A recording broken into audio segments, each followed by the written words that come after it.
सर्वांना जय सेवा। मी किशोर चौधरी, जिल्हा वर्धा। संपूर्ण आदिवासी गोंड गोवारी जमात बांधवांना, माझ्या मित्रपरिवारांना, माझ्या माता बहिणी, युवा कार्यकर्ते सर्वांना आज 76व्या प्रजासत्ताक दिनानिमित्त हार्दिक शुभेच्छा।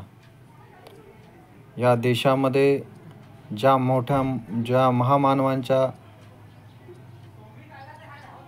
विचारांनी हा देश चालत आहे आणि त्या महामानवांना चा विचार घेऊन डॉक्टर बाबासाहेब आंबेडकरांनी या देशाला संविधान दिलं आणि या संविधानाला धरूनच आदिवासी गोंड गोवारी जमात 76 वर्षापासून प्रामाणिक लढा लढत आहे। या जमातीने कुठलाही उद्रेक केला नाही, या जमातीने कुठलाही विध्वंस केला नाही, पण प्रामाणिकपणे संवैधानिक लढा ही जमात गेल्या 76 वर्षापासून लढत आहे।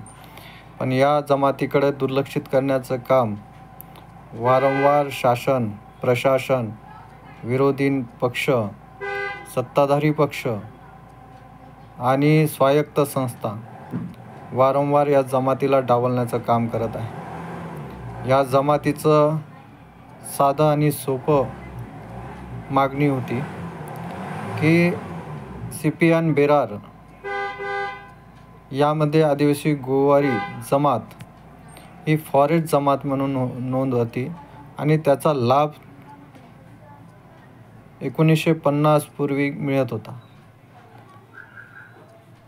पण जेव्हा स्वातंत्र्य मिळालं, भारत स्वतंत्र झाला, त्यानंतर भारतामध्ये जेव्हा संविधान इम्प्लिमेंट झालं, त्यामध्ये ही जमात नसल्यामुळे, ह्या जमातीची नोंद नसल्यामुळे काका कालेरकर आयोगाच्या अंतर्गत गोवाऱ्यांची शिफारस केली गेली आणि Gowari sub tribe of Gond, that is Gond Gowari अशी एंट्री झाली आणि त्या एंट्रीवर शिक्कामोर्तब करण्याचं काम राज्य सरकार आणि केंद्र सरकारने सुद्धा केलं।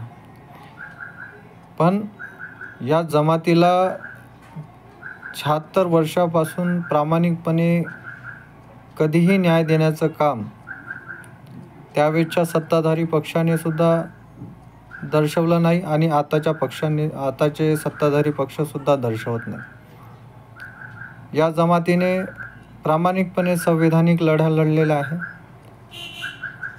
चाहे ते मोर्चा असो, धरणे आंदोलन असो, ठिय्या आंदोलन असो किंवा आमरण उपोषण असो किंवा जेल भरो आंदोलन असो किंवा रस्ता रोको आंदोलन असो किंवा न्यायालयीन लढाई असो, ह्या संवैधानिक लढाई लढलेल्या आहे। आणि अशाच एका लढाईमध्ये 23 नोव्हेंबर 1994 मध्ये 114 बांधव आमचे शहीदसुद्धा झाले। पण या जमातीकडं वारंवार दुर्लक्ष करण्याचं काम प्रत्येक राजकीय पक्ष आणि प्रत्येक राजकीय नेता आमच्याकडे करत आहे। माननीय अटल बिहारी वाजपेयी साहेब यांनी सुद्धा 23 नोव्हेंबर 1994च्या हत्याकांडानंतर शब्द दिला होता की आम्ही तुम्हाला न्याय देऊ। माननीय गडकरी साहेबांनी सुद्धा आम्हाला शब्द दिला होता 2014 मध्ये की 3 दिवसामध्ये आम्ही तुम्हाला न्याय देऊ। माननीय मुख्यमंत्री देवेंद्र फडणवीस साहेब यांनी सुद्धा आम्हाला 2019 मध्ये शब्द दिला होता की आम्ही सत्तेत बसलो तर लगेच आम्ही तुम्हाला न्याय देऊ। आणि आतासुद्धा 2024ला सुद्धा शब्द देऊन वारंवार चालत असलेल्या लढाईमध्ये वडणे कमिटीचा अहवाल सादर करून 6 महिन्यात न्याय देऊ असं आम्हाला सांगितलं गेलं होतं। पण आता 1 वर्ष पूर्ण होऊन राहिलेलं आहे, अजूनही वडणे कमिटीचा अहवालसुद्धा सादर झालेला नाही आणि वारंवार या जमातीच्या संदर्भामध्ये वेगवेगळ्या पद्धतीचे GR काढल्या जात आहे। ज्या पद्धतीनं या जमातीवर लाठीचार करण्याचं काम, कुहार करण्याचं काम, गोळीबार करण्याचं काम त्यावेळच्या सरकारने केलं होतं, त्याच पद्धतीचं कुहार करण्याचं काम हे शासनसुद्धा करत आहे। या जमातीला वारंवार उद्रेकाकडे नेण्याचं काम करत आहे. पण आदिवासी गोंडगोवारी जमातीने संपूर्ण लढाई ही संवैधानिक मार्गाने लढली आणि संवैधानिक मार्गानेच लढेल. त्यामुळे माननीय मुख्यमंत्री साहेबाला विनंती आहे की या 30 तारखेपर्यंत वडणे कमिटीचा अहवाल सादर करावा आणि या गोंडगोवारी जमातीला प्रामाणिकपणे जे पुरावेनिशा आहे, चाहे ते इथनॉग्राफिक नोट्स असो, एन्थ्रोलॉजिकल सर्वे असो किंवा मारवाचं पत्र असो किंवा राज्य सरकार आणि केंद्र सरकारने काका कालेलकर आयोगावर जे शिक्कामोर्तब केलेलं आहे, Gowari sub tribe of Gond, that is Gondgowari, आणि सुप्रीम कोर्टाने हायकोर्टाने सुद्धा ज्या पद्धतीने निर्णय दिलेला आहे, गोवारी हेच गोंडगोवारी, आणि सुप्रीम कोर्टाने सुद्धा म्हटलेलं आहे की जे वाघोबा नागोबा ढालपूजा पुजतात हेच गोंडगोवारी. तर या पद्धतीने जे क्लिअर आणि स्पष्ट असूनसुद्धा आपण या जमातीला दुर्लक्षित करण्याचं काम जर करत असाल तर नक्कीच हे जमात कोणता तरी वेगळा निर्णय घेऊ शकते, जे भूतो भविष्य आम्हाला आणि या जमातीला कुठेतरी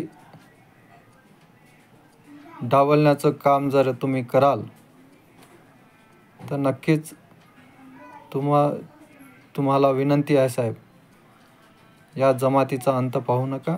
या जमातीला लवकरात लवकर या 30 जानेवारी 2025पर्यंत वडणे कमिटीचा अहवाल सादर करा आणि तात्काळ परिपत्रक काढून या जमातीला न्याय देण्याचं काम करा. आपण या देशाचे मुख्यमंत्री आहे फडणवीस साहेब.